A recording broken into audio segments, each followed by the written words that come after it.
Que seja essa nossa oração a Deus, né? Senhor, usa-me, né, para o Teu louvor, para a Tua glória, para que pessoas possam conhecer mais do Teu amor, para que a graça do Evangelho possa alcançar mais e mais vidas e corações, né? Todos vocês são muito bem-vindos. Eu vejo que tem pessoas assim de fora, né, visitando Recife, talvez a igreja. Deus possa abençoá-los. Vocês são muito bem-vindos e acolhidos aqui no nosso meio. E aqueles que nos acompanham, né, pela internet, que Deus possa falar ao seu coração, que possa ser uma noite, um momento de reflexão diante de Deus, que a gente possa buscar compreender a sua palavra e o que Deus quer para as nossas vidas, né? E eu gostaria de convidá-los nesse intuito, a abrir a palavra de Deus na carta do apóstolo Paulo aos Filipenses, capítulo 3.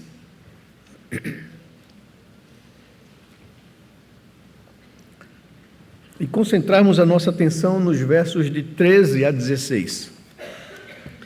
Carta de Paulo aos Filipenses, capítulo 3, versos de 13 a 16. A palavra de Deus nos diz assim, irmãos: Irmãos, quanto a mim, não julgo havê-lo alcançado, mas uma coisa faço, esquecendo-me das coisas que ficam para trás e avançando para as que estão diante de mim, prossigo para o alvo, para o prêmio da soberana vocação de Deus em Cristo Jesus. Todos, pois, que somos maduros, tenhamos este modo de pensar. E se em alguma coisa vocês pensam de modo diferente, também isto Deus revelará para vocês. Seja como for, andemos de acordo com o que já alcançamos. Vamos orar ao Senhor, buscar a orientação e a direção do Espírito para esse momento de exposição da palavra de Deus. Senhor, nós te louvamos de coração pelo privilégio e pela oportunidade de estar em tua presença, em culto. Temos consciência de diante de quem nós estamos, do Deus santo, soberano, majestoso, magnífico, cheio de glória, que nos convida a nós, pecadores tão pequeninos, tão insignificantes diante da tua presença, a estarmos com o Senhor em comunhão. Louvado seja o teu nome, porque tu nos concede esse privilégio de estarmos aqui nesse lugar, diante do Senhor, adorando o teu nome, cantando os teus louvores, falando da tua palavra, colocando diante do Senhor as nossas orações, o nosso coração aflito por percebermos que somos inadequados e pecadores diante de um Deus santo e justo. Ó Senhor, muito obrigado por tua graça e por tua misericórdia, que é a razão pela qual esse Deus eterno e santo recebe pecadores como nós. Obrigado por Cristo Jesus, que se deu naquela cruz em nosso lugar, que recebeu sobre ele a punição que era contra nós, que recebeu a tua ira e o teu juízo para que nós pudéssemos ser reconciliados com o Senhor. Louvado seja o teu nome por isso, Pai. E agora nós nos colocamos aqui na tua presença, nesse momento, onde paramos para ouvir a exposição, a explicação da tua palavra e pedimos a assistência do teu Espírito, tanto para aquele que vai explicar e expor, quanto para nós que vamos também ouvir a tua palavra. Senhor, que o teu Espírito fale aos nossos corações, abra os nossos olhos, o entendimento da nossa alma, para compreendermos a tua vontade para as nossas vidas. Que possamos sair daqui, Senhor Deus, dispostos a viver a nossa vida para o Senhor, para o teu inteiro agrado, tendo objetivos claros, altos, de podermos viver uma vida que glorifica o teu nome, uma vida de santificação. Abençoa-nos nesse momento, fala ao nosso coração, é o que nós te pedimos, confiados em Jesus, a quem rendemos toda a honra, toda a glória e todo o louvor, Senhor. Em nome dele nós rogamos. Amém, Pai amado. Amém. Amado, na pastoral do boletim desse último domingo, último dia do ano, o pastor Augusto nos trouxe uma reflexão sobre o costume cristão, ocidental de se fazer uma avaliação sobre o ano que se encerra. A nossa sociedade tem esse costume, né? E todos nós também temos. É um dia que a gente para, é um dia que a gente pensa, é um dia que a gente reflete, que a gente percebe onde foi que nós erramos, acertamos ou não alcançamos os objetivos que nós nos propomos quando começou o ano de 2023. A passagem do ano representa uma boa oportunidade, um momento de reflexão, um momento de avaliação, de renovação de propósitos e de renovação de esperança também, de vivermos a nossa vida para o Senhor. É uma oportunidade para recomeçar, para estabelecer novos objetivos, corrigir rumos, estabelecer prioridades e fazer alguns planos para o futuro. Sempre é assim.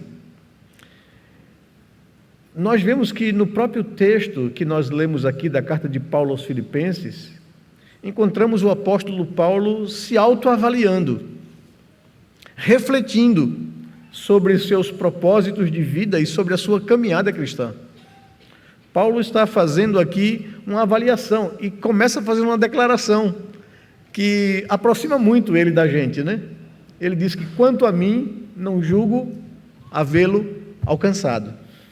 Então, de cara, a gente já fica aliviado um pouquinho, né? Porque a frustração não é só nossa. Paulo também chega a essa conclusão, né? De que ele não julgava ter alcançado aquilo que ele almejava na sua caminhada e na sua vida cristã. Então, nesse texto, Paulo está refletindo sobre sua vida, seus propósitos, sua caminhada. Ele vivia um momento muito delicado em sua vida, estava aprisionado, ele encontrava-se impossibilitado de pregar o Evangelho com liberdade, de plantar igrejas pelo mundo, como tinha consciência que era a sua missão, né? Ele vivia esse momento delicado. Momentos assim nos é propício a reflexão, a análise e a avaliações de nossa própria vida, né? Nós paramos para poder rever algumas coisas. Então, aproveitando a deixa, e visto que temos o costume, ao final de cada ano, fazermos essas reflexões, eu lhe convido a olhar para Paulo e pensarmos sobre as nossas vidas para um novo ano. E eu queria tratar então sobre esse tema, as reflexões de um discípulo de Jesus, as reflexões de um cristão, de alguém que quer viver a vida para Deus, para agradá-lo. E a primeira coisa que o texto nos informa, ou nos traz aqui a informação, é essa sensação de que ainda há muito a alcançar, né? No verso 13, o apóstolo Paulo começa com essa declaração, essa confissão aos irmãos de Filipos. Ele diz: irmãos, quanto a mim, não julgo ter alcançado. Eu gostaria de lhe dar então essa boa notícia, né? Essa sensação de que não conseguimos alcançar todos os nossos objetivos e propósitos, não é algo apenas seu ou nosso. O apóstolo Paulo também se via assim, né? Se via avaliando e observando: não, eu ainda não alcancei aquilo pelo qual eu desejo, almejo, me planejo, vivo a minha vida, eu julgo não ter alcançado. E ele começa então declarando, confessando aos irmãos em Filipos, se colocando no mesmo nível dele, né? E é isso que é bonito na Escritura.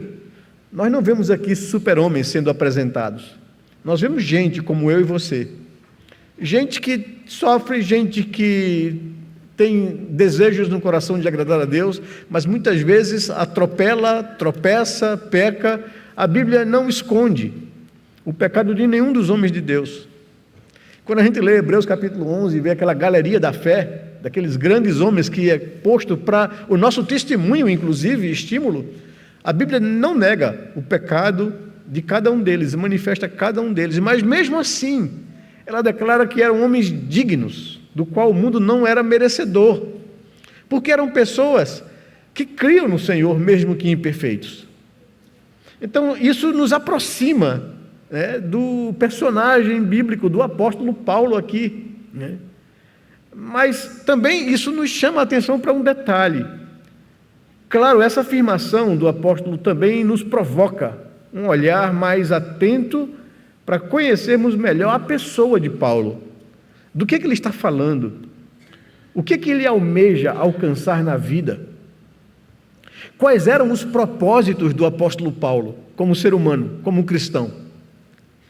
Isso nos ajuda a avaliarmos se os nossos propósitos de vida estão em acordo com aquilo que Deus tem para nós. E aí surge então uma pergunta: o que é que Paulo ansiava e queria alcançar na vida, que ele julga ainda não ter alcançado? O que eram essas coisas? Isso é importante avaliar, porque muitas vezes nós colocamos propósitos, mas propósitos de sucesso profissional, ou de sucesso social, de produção, de enriquecimento, de alcançar alguns objetivos, alguns bens materiais, né? Quais eram os objetivos, os propósitos da vida do apóstolo Paulo? Para que a gente possa olhar para a nossa própria vida e corrigir se alguma coisa está fora daquilo que Deus espera da gente. O que Paulo ansiava e queria alcançar? A resposta encontra-se no verso 10. A gente volta um pouquinho aqui e a gente vai observar o apóstolo Paulo dizendo lá no verso 10, vejam comigo, o que eu quero. Ele está declarando aqui o que ele almeja, o que ele deseja na vida. O que eu quero é conhecer Cristo. O que eu quero é conhecer o poder da sua ressurreição. O que eu quero é tomar parte nos sofrimentos dele, de Cristo Jesus, e me tornar como ele na sua morte, para, de algum modo, alcançar a ressurreição dentre os mortos. Então esses eram os objetivos no coração do apóstolo Paulo, os desejos dele, o alvo de vida de Paulo: conhecer mais a Cristo, conhecer mais do poder de sua ressurreição, tomar parte nos sofrimentos de Cristo. Ele tinha consciência disso, que ser cristão não é viver uma vida tranquila o tempo todo, que haverá dificuldades, haverão enfrentamentos, haverá sofrimentos, haverá perseguição. A Bíblia diz, Paulo disse isso a Timóteo: Timóteo, todos aqueles que querem viver piedosamente em Cristo enfrentarão dificuldades, sofrerão perseguição. Jesus falou aos seus discípulos: não fiquem surpresos se o mundo vos odeia, porque eles odiaram a mim, vão odiar também vocês. A luz resplandece nas trevas e as trevas se incomodam com a luz.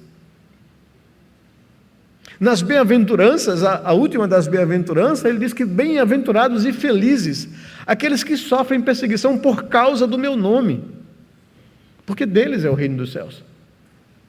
Então, Paulo tinha consciência que seguir a Cristo e viver a vida cristã comprometida implicaria em algum tipo de perseguição, de marginalização.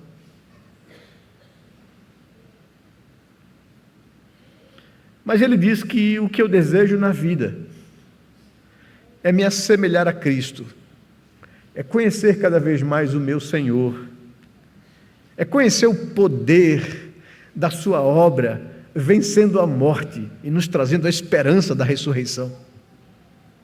Eu quero ter prazer em tomar parte nos seus sofrimentos. É por isso que quando preso, apedrejado, chicoteado injustamente, lá narrado no livro de Atos, ele e Silas à noite, com as costas todas marcadas e rasgadas pelos açoites, louvavam a Deus por serem achados dignos de sofrer afrontas por causa do nome de Cristo Jesus. Tomar parte nos sofrimentos de Cristo é um objetivo de Paulo. E às vezes eu fico pensando, tudo aquilo que a gente não quer na vida é sofrer, né? Ele diz que traz no corpo as marcas de Cristo. E ele fala isso com prazer. Nós temos na Escritura, nas cartas, dizendo que se você sofre por algum mal que você faz, um mau comportamento, alguma desordem, sofra calado com isso. Mas se você sofre por causa de Cristo, por causa do Evangelho, se sinta feliz, exulte diante de Deus, porque não é sem motivo que virá sobre você a glória de Deus. Então, por isso o apóstolo Paulo dizia que tem um prazer em conhecer a Cristo, em conhecer o poder da sua ressurreição, em tomar parte nos sofrimentos dele, me tornar como ele no momento de sua morte. O que Paulo está dizendo não é que ele queria morrer crucificado, ele sabe que isso não é necessário, mas ele diz: eu quero me comportar como Cristo se comportou no momento mais trágico, mais doloroso, mais injusto, mais cruel de sua vida. Pois ele, quando maltratado, não revidava com maus tratos. Quando ameaçado, não reagia fazendo ameaças, mas entregava-se àquele que julga retamente. Eu quero aprender a me tornar como ele, no momento mais difícil da minha vida. E com isso, alcançar a ressurreição dentre os mortos, né? A vitória sobre a morte, né? Ressurgir em glória naquele dia glorioso, quando o Senhor voltar para buscar a sua igreja. Esses eram os objetivos, o que Paulo almejava, o que ele queria, o que ele tinha como objetivo de vida: viver a sua vida para a glória de Deus, viver a sua vida para o Senhor. Paulo anseia em ser como Cristo, seu Senhor. Ele anseia a ser perfeito, porque querer ser como Cristo é a humanidade perfeita, expressa ali. O versículo 12, olhem comigo o verso 12, antes do que nós começamos a leitura. Ele diz: não que eu já tenha recebido isso, ou já tenha obtido a perfeição, mas prossigo para conquistar aquilo para o que também eu fui conquistado por Cristo Jesus. Esse era o objetivo de Paulo: ser semelhante a Cristo, ser parecido com Ele. E nós sabemos disso, que o trabalho do Espírito Santo na santificação de um justificado é torná-lo parecido com Cristo. O Espírito Santo trata o nosso coração, esculpe a nossa vida espiritual para sermos semelhantes a Cristo Jesus. Um cristão, exatamente essa expressão, quando foi cunhada lá no livro de Atos, quer dizer um imitador de Cristo, alguém que quer ser parecido com Cristo. Se nós temos ídolos com quem queremos nos parecer, que seja Cristo Jesus. Ele é a expressão exata do que o homem deveria ser, se não houvesse a queda. Então, o desejo de um cristão sincero e verdadeiro é ser parecido com Cristo. Esse é o desejo e o propósito mais nobre na vida de um verdadeiro cristão: ser semelhante ao seu Senhor, ser um imitador de Cristo Jesus, ser confundido com Ele.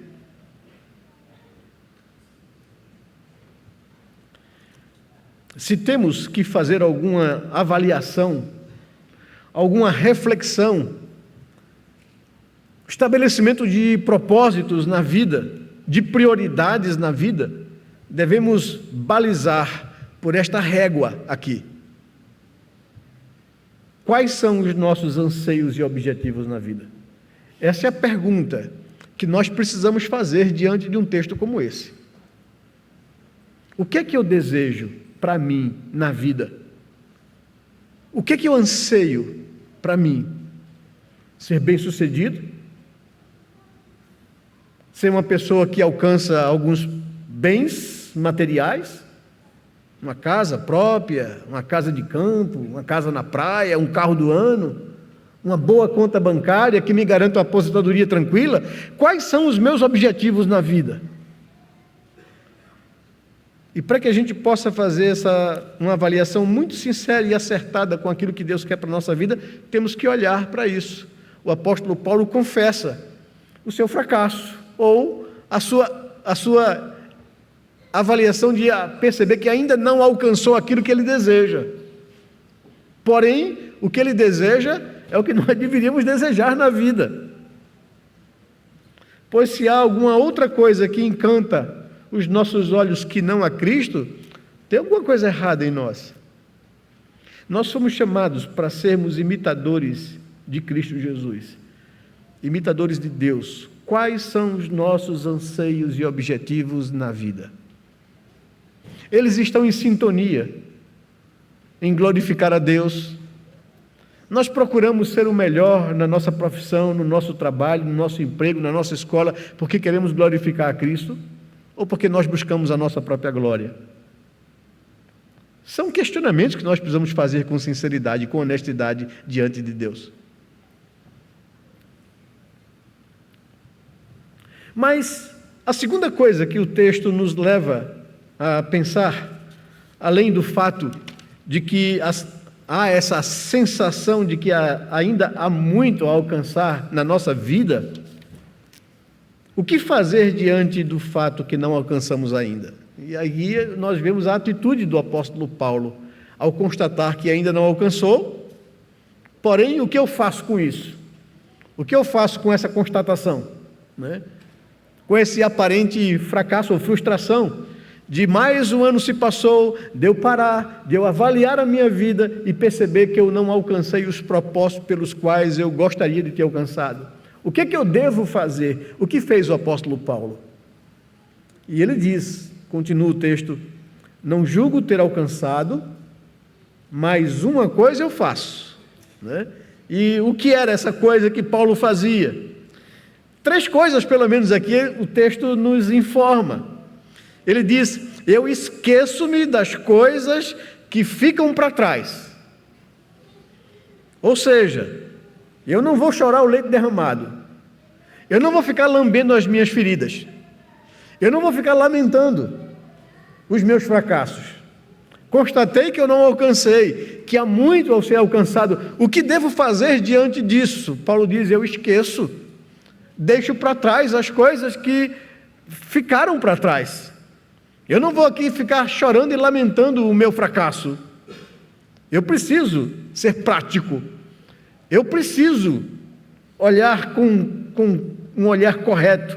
Eu esqueço-me das coisas que ficam para trás. É a primeira coisa que ele diz que faz ao avaliar a sua vida e perceber que ele não alcançou aquilo que ele gostaria de ter alcançado.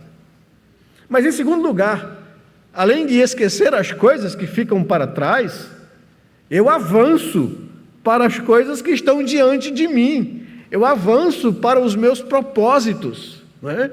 Avanço para as que estão diante de mim. Como diz uma canção popular, né? Eu levanto, sacudo a poeira e dou a volta por cima, né? Ou seja, eu corro atrás dos meus objetivos. Se eu quero ser como Cristo, se eu quero conhecer mais a Cristo, se eu quero conhecer o poder da sua ressurreição, se eu quero ser semelhante a Ele nos sofrimentos, né? Se eu quero alcançar maturidade espiritual e santificação, eu esqueço das coisas que para trás ficam e prossigo, avanço para aquelas coisas que estão diante de mim. E mais, prossigo para o alvo, para alcançar o prêmio da soberana vocação de Deus em Cristo Jesus, né? Que coisa maravilhosa, que homem determinado, que cristão maduro, que consegue se autoavaliar, perceber os seus próprios fracassos e incapacidades e olhar para o lugar certo, né? Esquecendo-me, avançando e prosseguindo para o alvo, para alcançar o prêmio da soberana vocação de Deus. E aqui mostra uma maturidade espiritual, um conhecimento bíblico e teológico correto acerca de onde está baseado a nossa salvação. Paulo não está aqui dizendo que ele é capaz, ele não está fazendo aqui mensagem positiva acerca dele mesmo ou confiando nele. Não, eu prossigo para alcançar aquilo pelo qual eu fui alcançado. Eu prossigo para o alvo para alcançar o prêmio. Que prêmio é esse? É o prêmio da soberana vocação de Deus em Cristo Jesus, o que Cristo realizou naquela cruz por mim. Vejam o verso 12 também, nos ajuda a compreender o pensamento de Paulo. Não que eu já tenha recebido isso ou já tenha obtido a perfeição, não, mas prossigo para conquistar aquilo para o que também eu fui conquistado por Cristo Jesus. A obra de Cristo na cruz não será em vão na minha vida. Essa é a minha confiança. Eu creio, eu confio no que Cristo realizou, no que Cristo fez por mim naquela cruz. Paulo é o mesmo que escreveu no capítulo 1, no verso 6 da carta aos Filipenses: eu estou certo disso em relação a vocês, ó Filipenses, que aquele que começou a boa obra em vós há de completá-la até o dia de Cristo Jesus. Essa é a confiança de Paulo, essa é a maturidade de Paulo.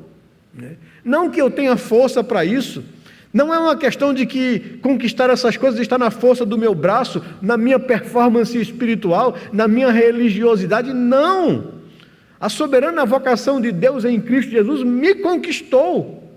O preço que Ele pagou na cruz justificou a minha culpa e os meus pecados, ainda que eu tropece, ainda que eu me avalie, ainda que eu perceba o meu fracasso, momentaneamente, eu não vou ficar preso a isso.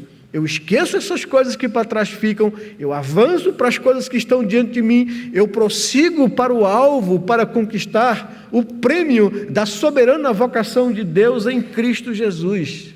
E louvado seja Deus por essa compreensão que nós temos aqui da palavra do Senhor. Não é a força do homem, não é a sua performance espiritual, não depende de você, mas depende do que Cristo realizou na cruz.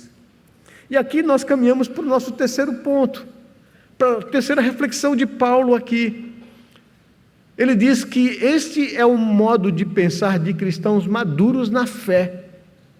Observem o que ele diz no verso 15: todos, pois, que somos maduros, tenhamos este modo de pensar. E se em alguma coisa vocês pensam de modo diferente, também isto Deus revelará para vocês. Seja como for, quer você esteja maduro, consciente, espiritualmente, bem fundamentado, bíblico e teologicamente, e que isso move a tua conduta, mesmo nas avaliações de queda e de fracasso, esqueça, avance, prossiga, para conquistar aquilo para o qual você foi conquistado na cruz. Se você tem essa maturidade espiritual, esse conhecimento bíblico que te leva a ter uma vida prática correta, amém. Louvado seja Deus por isso. Você é maduro espiritual. Mas se você não é isso, não tem essa compreensão, se você ainda está lutando com a força do seu braço, se você ainda está tentando fazer as coisas para conquistar algum merecimento da parte de Deus, Deus vai te esclarecer isso. Vai te dar consciência de que isso é impossível, que você não pode fazer absolutamente nada, que você tem que depender da graça de Deus e da graça de Deus somente, que você tem que correr atrás da sua santificação, que você tem que se esforçar, que você tem que se apropriar dos meios de graça. Porém, como diz o apóstolo Paulo, desenvolva a sua salvação com temor e tremor, na certeza de que é Deus quem opera em você o querer isso e o realizar isso. A força vem de Deus, a graça vem de Deus, é Ele quem começou a boa obra em vós, é Ele que vai completar essa boa obra em Cristo Jesus. É com base nisso, com confiança nessa verdade, que você tem que prosseguir a sua vida cristã. Todos, pois, que somos maduros, diz Paulo, tenhamos este modo de pensar. Paulo fala que a nossa confiança deve estar baseado na obra perfeita de Cristo, na certeza de que aquele que começou essa boa obra há de completá-la até o dia de Cristo Jesus, na glorificação, quando o Senhor voltar para buscar a sua igreja. Não se baseie nos seus momentâneos fracassos, nem em colocar em você a sua esperança. Nós seremos vitoriosos e alcançaremos o nosso alvo, porque para isto fomos conquistados por Cristo Jesus. Nós seremos vitoriosos porque Cristo conquistou a vitória para nós. É um jogo que está ganho. A gente pode estar levando um sufoco do inimigo na área, mas o jogo está ganho. O resultado final é que a gente vai ser vitorioso por causa do que Cristo fez na cruz. Ele só nos dá o privilégio de ganharmos o jogo no campo. Não é? Mas a vitória é garantida pela obra dele, aquilo que ele fez. Nós seremos vitoriosos e alcançaremos o nosso alvo, porque para isto fomos conquistados por Cristo. Essa é a nossa certeza, a nossa garantia. Por isso, pare de ficar lambendo as feridas. Pare de ficar lamentando os seus fracassos. Deixe para trás essas coisas. Avance para o que está diante de você. Prossiga em santificação para conquistar aquilo pelo qual você foi conquistado na cruz do Calvário. Essa é a soberana vocação de Deus em Cristo Jesus para os seus eleitos. Por isso, viva a sua vida cristã com essa consciência que revela, que demonstra maturidade espiritual. Eu digo assim, que a minha vida cristã, ela se divide na infância espiritual e na maturidade espiritual. A infância espiritual é quando a gente quer se esforçar para obedecer a Deus, achando que é o nosso esforço, que é alguma coisa que a gente faça que vai agradar a Deus. E muitas vezes, quando a gente não consegue isso, a gente desaba. Porque a gente vê o fracasso e o fracasso nas nossas tentativas de querer agradar a Deus. E nós obedecemos a Deus nesse estágio da infância espiritual por medo de punição. Obedecemos por obrigação. Porque se nós não fizermos isso, Deus vai mandar um raio na nossa cabeça. Ele vai pesar a sua mão sobre nós. Mas quando a gente entende a graça, que não é por nada que nós façamos, é porque Deus nos amou, mesmo sendo nós pecadores, Ele sabe que nós somos pó. Mas mesmo assim, não sei por que cargas d'água Ele nos amou e nos escolheu. E é por causa disso que nós vamos alcançar aquilo pelo qual nós fomos alcançados e conquistados. É nessa certeza que aí a chave muda na minha vida espiritual. Eu não procuro mais obedecer a Deus por medo de punição. Eu procuro obedecer a Deus por gratidão, por aquilo que Ele fez por mim na cruz. Porque não depende de minha performance, mas depende do seu amor por mim. Então aí eu quero agradar a Deus, não por medo, mas por querer agradá-lo, porque Ele me amou. A vida cristã muda, e Paulo está chamando isso de maturidade espiritual. Nós, que somos maduros, que entendemos já a graça, tenhamos esse modo de pensar, de não ficar no chão, derrotado pelo nosso fracasso, mas de levantar-se, de esquecer das coisas que para trás ficam. Seremos vitoriosos e alcançaremos o nosso alvo, porque para isto fomos conquistados por Cristo. Essa é a nossa certeza e essa é a nossa garantia. Por isso, pare de lamentar e de lamber as feridas. Chore e lamente seus fracassos, só o necessário. E depois levante-se, deixe para trás, avance, prossiga, para conquistar aquilo pelo qual você foi conquistado. Essa é a mensagem de Deus para o meu coração. E diante disso, a que conclusões nós chegamos aqui? Ouça o conselho de Paulo. O que ele dá aos Coríntios, lá na primeira carta, no capítulo 15, verso 58. Ele diz: portanto, meus amados irmãos, sejam firmes em seus propósitos. Sejam inabaláveis diante dos atropelos e das dificuldades, que certamente virão sobre a sua vida. E sejam sempre abundantes na obra do Senhor, na certeza de que no Senhor o seu trabalho não é vão.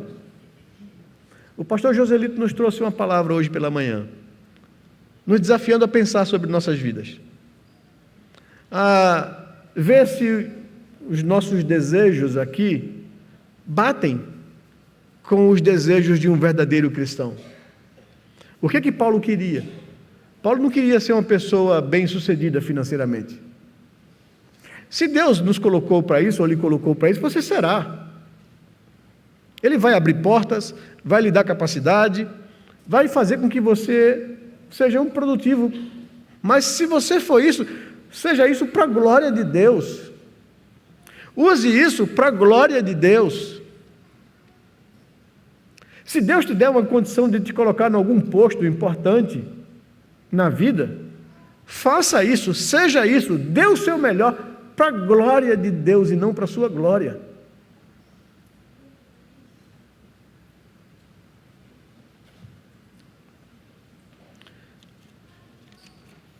O que eu tenho que ter como objetivo na minha vida são essas coisas mais importantes. As outras coisas são secundárias. Jesus falou para a gente, que os seus discípulos que estavam preocupados com a vida, com o que haveriam de comer, beber ou vestir, lá em Mateus capítulo 6. E a conclusão dele foi dizer para eles: olha, pega essas coisas que preocupam vocês, e que por mais preocupados que vocês estejam com essas coisas, vocês não podem acrescentar 1 metro à vida de vocês. É Deus quem controla todas as coisas. Não cai uma ave do céu morta que Deus não consinta. Não cai um fio da tua cabeça que Deus não consinta. É Deus quem controla, quem conduz todas as coisas. Deposite a sua confiança em Deus. Não perca as suas energias, seu sono, sua paz, pensando nessas coisas. Busque em primeiro lugar o reino de Deus, as coisas de Deus, e as demais coisas que você precisa, Deus diz: eu acrescentarei isso a você. Priorize as coisas que são importantes.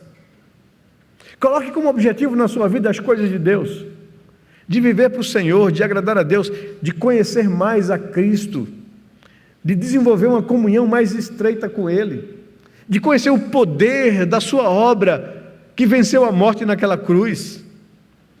Não reclame ou não resmungue de Deus quando você é perseguido por causa do Evangelho.